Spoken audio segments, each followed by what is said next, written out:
Alors, voilà comment se présente la Wipam que vous recevrez si vous la commandez sur Place des Loisirs. Donc elle est emballée dans un film étirable et ça se présente sous la forme d'un bâton rectangulaire qui est en plus emballé dans un film hermétique comme celui-ci. Voilà. Donc en plus il y a un autre film à l'intérieur. Donc effectivement elle est plus ferme que celle que vous pouvez faire à la maison, ce qui est un petit peu normal.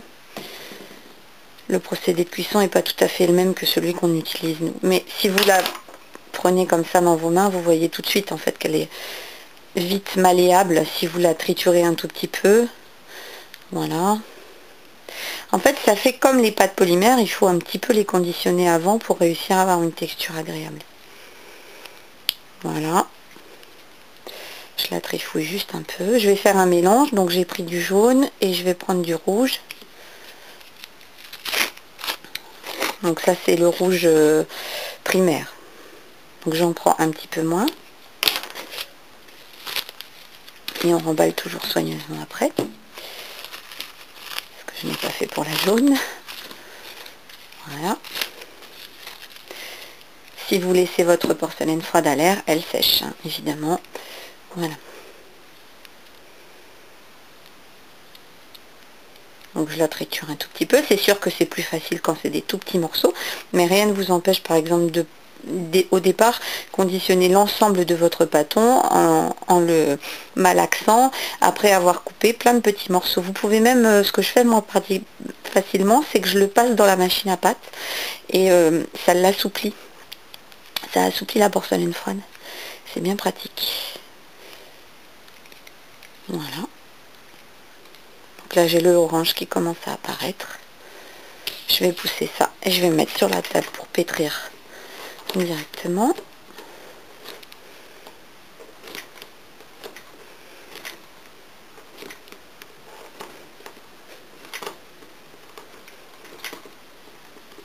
Donc vous voyez, il faut vraiment mettre peu de rouge dans le jaune pour avoir un orange. Si vous vouliez un orange plus clair, il aurait fallu en mettre encore un tout petit peu moins par rapport à la quantité de jaune que j'avais au départ.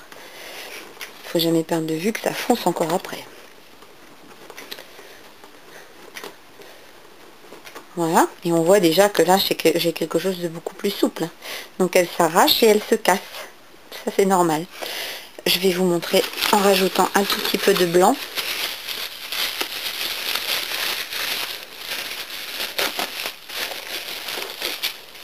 Hop.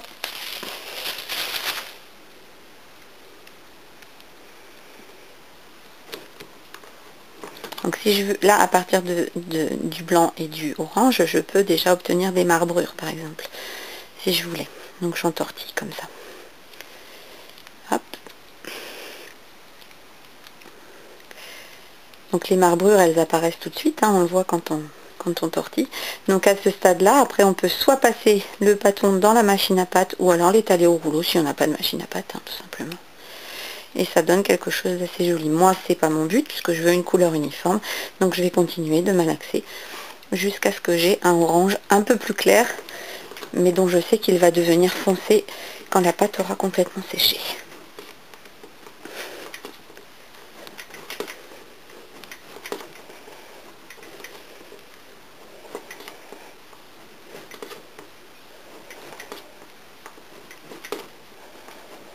Voilà. Donc si j'avais pas l'intention de me servir tout de suite de mes pâtons, il suffirait que je les remballe dans un film étirable et que je conditionne le reste de la pâte dont j'ai besoin pour mon projet par exemple. Ici, si je veux en faire quelque chose de lisse, hop, vous voyez comme je procède, je fais toujours comme ça. Je la malaxe bien, je la réchauffe un petit peu dans mes mains.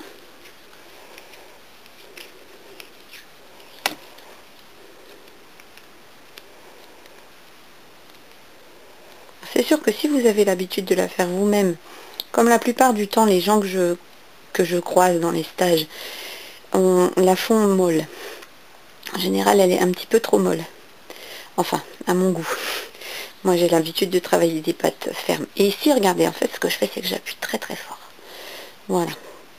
Donc au début, j'ai pas une boule, évidemment, puisque ça me fait plutôt une toupie. Et ensuite, en relâchant la pression,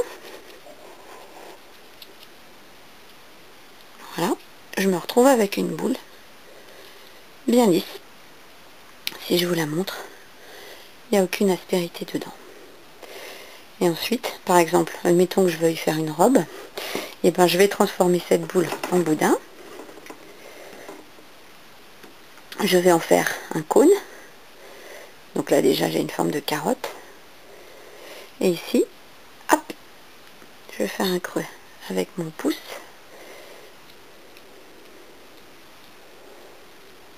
Et en tournant comme ça, je lisse, j'affine. Donc je travaille vite pour éviter que la pâte ne dessèche en surface.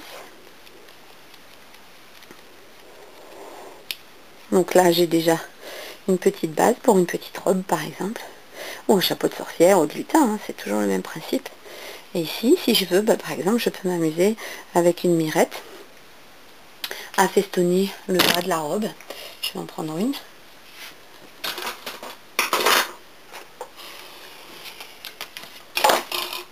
Voilà. Par exemple celle-ci.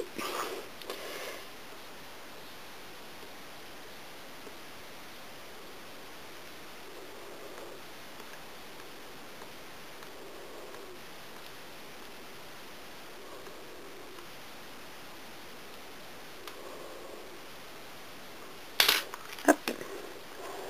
Et un autre avantage d'avoir une pâte comme ça très très ferme, c'est que par exemple je peux aussi m'amuser à découper au ciseau dedans. Voilà.